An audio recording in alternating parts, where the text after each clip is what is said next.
بسم اللہ الرحمن الرحیم۔ حضور اکرم صلی اللہ علیہ وآلہ وسلم فجر کی نماز کے بعد اصحابہ کرام سے دریافت فرما لیا کرتے تھے کہ تم میں سے کسی نے کوئی خواب دیکھا ہے؟ اگر کسی نے دیکھا ہوتا تو آپ صلی اللہ علیہ وآلہ وسلم اس کی تعبیر فرما دیا کرتے تھے۔ چنانچہ ایک مرتبہ آپ صلی اللہ علیہ وآلہ وسلم نے صحابہ سے دریافت فرمایا اور کسی نے بھی خواب کا تذکرہ نہ کیا تو حضور صلی اللہ علیہ وآلہ وسلم نے ارشاد فرمایا کہ آج میں نے ایک خواب دیکھا ہے کہ دو آدمی میرے پاس آئے ہیں جو میرا ہاتھ پکڑ کر مجھ کو ایک مقدس سرزمین کی طرف لے چلے۔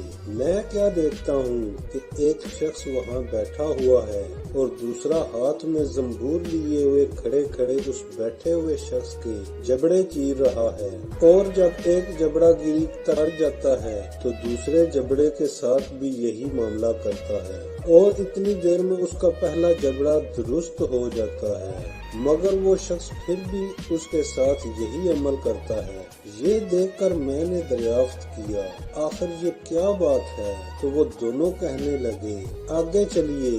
ہم آگے چلے تو ایک ایسے شخص پر سے گزر ہوا جو لیٹا ہوا ہے، اور دوسرا شخص اپنے ہاتھ میں ایک بھاری پتھر لیے اس لیٹے ہوئے کے سر کو نہایت بے دردی سے کچل رہا ہے۔ چنانچہ جب وہ شخص اس کے سر پر زور سے پتھر مارتا ہے تو پھر لڑک کر دور جا پڑتا ہے، اور وہ شخص ابھی اس پتھر کو لانے میں بھی نہیں پاتا کہ اس کا سر پھر درست ہو جاتا ہے، اور پھر وہ اسی طرح اس کا سر پھوڑتا ہے۔ یہ ماجرا دیکھ کر میں نے دریافت کیا کہ یہ قصہ کیا ہے، تو وہ دونوں آدمی کہنے لگے آگے چلیے۔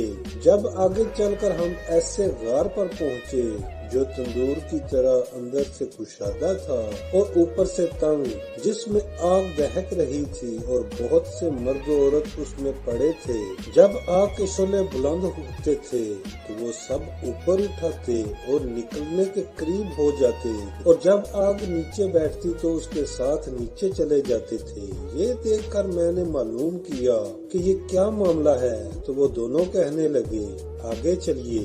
آگے چل کر ہم نے دیکھا کہ ایک خون کی نہر میں ایک شخص کھڑا ہے اور دوسرا شخص نہر کے کنارے پر کھڑا ہے جس کے سامنے بہت سے پتھر پڑے ہیں۔ جس وقت اندر والا شخص نہر کے کنارے کی طرف آتا اور نکلنا چاہتا تو کنارے والا شخص زور سے اس کے منہ پر پتھر مارتا کہ وہ پھر سے اس جگہ پہنچ جاتا ہے، پھر نکلنا چاہتا ہے تو پھر پتھر مار کر اس کو اسی جگہ پہنچا دیتا ہے۔ اس حال کو بھی میں نے معلوم کرنا چاہا تو وہ دونوں کہنے لگے کہ آگے چلیے۔ آگے چل کر ہم ایک ایسے سبز و شاداب باغ میں پہنچے جس میں ایک بڑے درخت کے نیچے ایک بوڑھا آدمی اور بہت سے بچے بیٹھے تھے۔ اسی درخت کے قریب ایک اور شخص بیٹھا ہوا ہے جس کے سامنے آگ جل رہی ہے جس کو وہ سیک رہا ہے۔ پھر وہ دونوں مجھ کو اس درخت پر چڑھا لے گئے جس کے درمیان میں ایک خوبصورت مکان تھا۔ وہ دونوں مجھے اس مکان میں لے گئے۔ اتنا عمدہ مکان میں نے کبھی نہیں دیکھا تھا، جس میں بہت سے بوڑھے، جوان اور بچے موجود تھے۔ پھر باہر لا کر اس سے بھی اوپر لے گئے جہاں پہلے گھر سے بھی زیادہ عمدہ مکان تھا جس میں صرف بوڑھے اور جوان تھے۔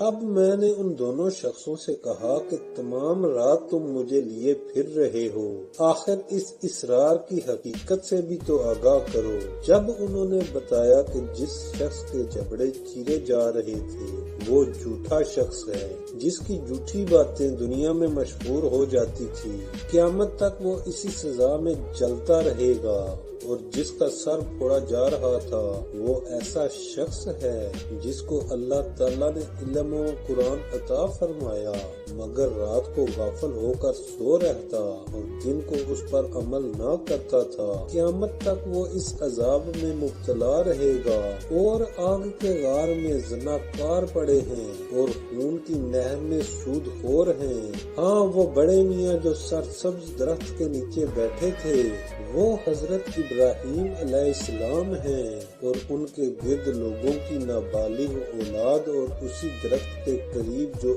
آگ سینکنے والا شخص آپ نے دیکھا وہ مالک دروغ دوزخ ہے، اور درخت کے اوپر والا وہ پہلا گھر جس میں آپ داخل ہوئے تھے عام مسلمانوں کا گھر ہے اور دوسرا شہیدوں کا ہے۔ ہم دونوں آدمیوں میں میں جبرائیل ہوں اور یہ میکائیل ہے۔ اس کے بعد کہنے لگے ذرا سر اوپر اٹھائیے۔ میں نے سر اٹھا کر دیکھا تو میرے اوپر ایک سفید بادل مجھے نظر آیا۔ وہ کہنے لگے یہ آپ کا گھر ہے۔ اس پر میں نے کہا تو مجھے چھوڑو، میں اپنے گھر میں داخل ہو جاؤں۔ اس پر انہوں نے کہا نہیں، ابھی آپ کی عمر پوری نہیں ہوئی، اگر پوری ہو چکی ہوتی تو ابھی چلے جاتے۔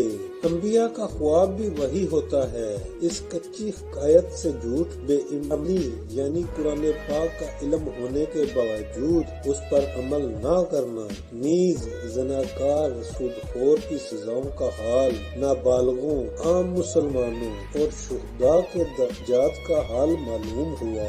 اللہ تعالیٰ سب مسلمانوں کو ہر قسم کی برائیوں سے محفوظ رکھے اور نیک عمل کی توفیق عطا فرمائے، آمین۔